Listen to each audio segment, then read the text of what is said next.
Hello all, my name is Natalie and today I'll be talking about whether technology is good or bad. During this course, we read or listened to the podcast, Our Computers Ourselves, and in this podcast, Thad was using wearables. He stated that he had been using his wearable for a little bit over 20 years, and over the course of this 20 years, Thad stated that his wearable did not change the course of his life or the outcome of his life a single bit. I find this hard to believe after being so reliable on your wearable device to store memory and help you research things, that it has not changed the way you would have lived without it. He also stated that he was allowed to use it to help him pass his PhD. I think this is bad because for the rest of us, we're not allowed to use technology. We're not allowed to use our phones and look up things or have them stored in memory, external memory of a computer like Thad was. I believe that is unfair for everybody else. We also saw how Pete was using social media therapeutically. First, he began posting pictures of rude people, and then after gaining popularity, after gaining a certain amount of followers, he saw that if he was the one posting rude pictures of others, he would gain more reactions. He would gain more followers because people thought it was funny on his behalf. Here are some reasons why I think technology is bad. People believe it's a necessity, it's something they need. That's why technology has become an addiction. It causes mental, social, and physical deficits. And last but not least, the most critical point of this PowerPoint is it endangers people's life. Later on, I'll be talking about each one of these individually. Wearable technology. One of the biggest things is wearable technology has become a very hip trend in our society. It's something that if you don't have it, you're not as cool as the other person who does. So because of this, we see that 40% of our low-income communities spend their money on luxuries such as the Apple Watch.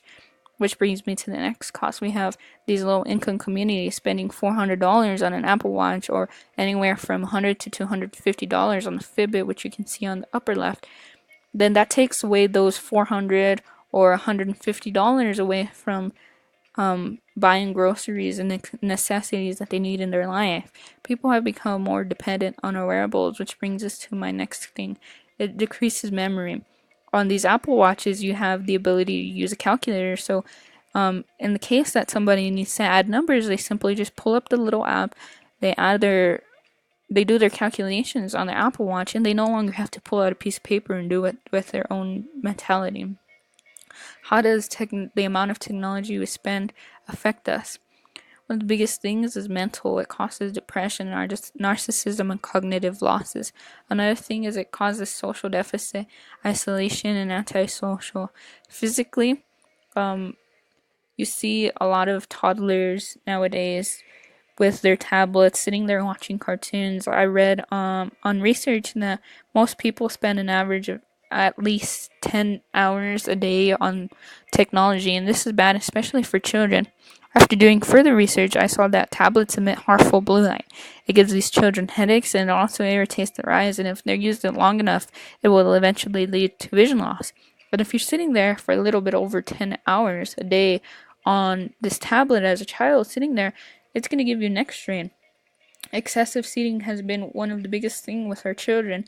And research conducted in 1980, only 7% of our childhood population was obese. The study was again conducted in 2012, and we see that 18% of our childhood population is obese. That's an increase of 11%. That is a drastic increase. We also see that technology has been causing a lot of accidents. One out of every four car accidents is caused by texting and driving. Texting and driving is 6 times more likely to cause an accident than drunk driving. It causes 300,000 injuries and over 3,000 deaths a year. To put this into perspective a little bit, the dangers of texting and driving. Texting takes your eyes off of the road for approximately 4.6 seconds. If you are going 55 miles an hour for those 4.6 seconds, it's like driving an entire football field blindfolded.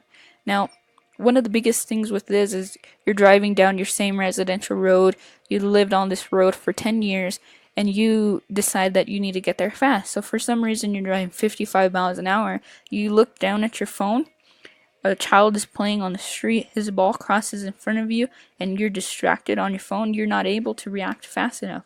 And this happens all the time. I see it as a first responder that distracted driving has, you know, led to children getting hit by cars, people crashing onto other people's cars, or people just hurting themselves over being distracted while driving. These cases are all completely avoidable.